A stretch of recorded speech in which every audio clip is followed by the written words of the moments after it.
Hello people, this is Mendes tutorial. This do-it-yourself tutorial, I will explain how to make the cable for the Megadrive 1. As you can see in the picture, the modules of Megadrive 1 and 2 are completely different and incompatible. What do you need to make the cable? Material that you need: a DIN plug with 8 pins, soldering iron, solder, soldering flux, cable. The better quality you have for the cable, the better the result. The RCA cable is a cheap cable. They are used in televisions, DVD players, etc. It is around 2 to 3 euros and you can buy it in any store.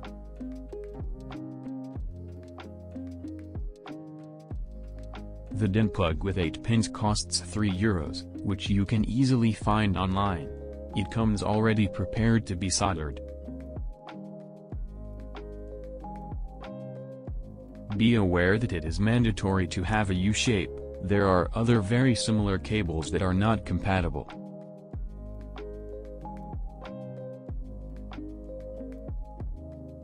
I use the screwdriver to open it.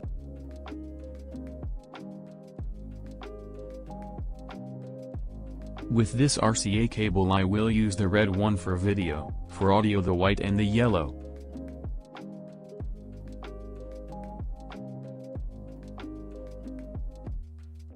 Since I'm going to do a mono audio connection, I'm going to make a connection between the two. But if we want to have the sound in stereo, we can buy these cables, which cost 2 euros. And they already come prepared with the output jack and with stereo outputs to connect directly to the TV. For me it is not justified. At least not for this video. I connect the 2 stereo wires into a monos and leave the other for composite image. If it work, I'm happy. Before mounting the cable, test if the DIN plug actually fits into the console. As you can see, I have no problems and I don't need to force it. Now for the fun part, which is soldering. Since I haven't soldered in a while, but I've made 2 of these cables before this video. I made them for the Megadrive 1 and 2. This cable that I am trying to focus on is an RCA. You can see that each wire is identified by 3 colors: red, yellow and black. Black being is the so-called ground wire. Here is a schematic of how to mount the wires. I will use the technique that a friend of mine who used to install modchips in consoles used to use nail clippers to strip the wires. For me it turns out to be the best way to cut because you have more control than with pliers. Most of these tools are available in any hardware store.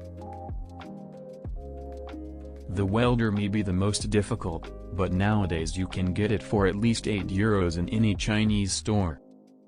I am using the technique of putting a little solder on the tip, to get the right spot. Of course, I end up using a lot of flux, because when I use an iron without temperature control it is easy to burn and damage the cables and equipment.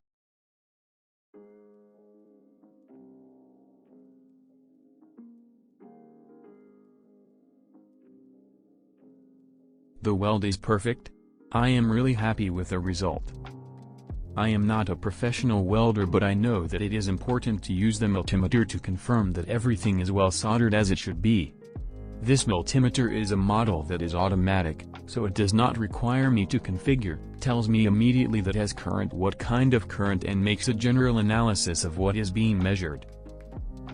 This multimeter is simple. I take the test tips, each of the tips goes to the ends of the cable. When it makes a blip, it means that a signal is passing. When I get no response, I analyze what is written on the digital display, to understand what the problem is. Tá tudo ótimo. Agora eu Now I'm going to test the video output, which should be the yellow one, but it doesn't beep as it should. Normally the white and red are audio. In stereo mode, red color right audio side and white color left audio side. I didn't consider or test which cable previously. They changed the normal color for video, they used white. Conclusion: I had to take it apart and redo it all over again. Don't forget, the more patching you have to do, the worse the picture quality can get. Now finish with the fitting. The RCA cable and SCART is similar. Of course the SCART can mount with composite video. It loses quality compared to RGB.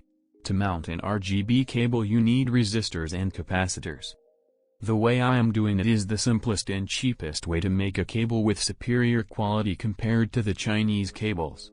Of course we can't compare with high-quality cables made by national or international companies, made to have the best picture and sound for the Megadrive. As we do not have support from the companies that manufacture cables for the Megadrive, we do not refer to them. Final test with the multimeter.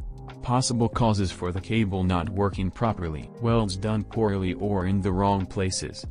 Poor quality base cable. Broken cable. On the multimeter it is easily detected, the signal, beep, is absent or not consistent. I end up taking more time making tests than it does to solder it. Of course, it would be better if you had a multimeter that had clamps to do these tests, but we work with what we have. It is not in my interest to sell cables, so I do it as a hobby, to have a better quality cable for a cheap price.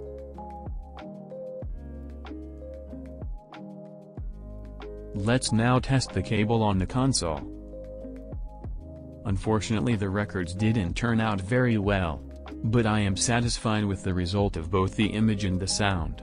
Don't forget to like and subscribe. Thank you. See you next video. Megadrive da Sega. Máquina infernal. Som estéreo. Cores incríveis. Microprocessador de 16 bits. Megadrive da Sega. Agora também com 2 comandos e 4 espetaculares jogos, incluindo o Sonic. Sega é mais forte que tu. Megadrive. A 16 bits mais vendida do mundo.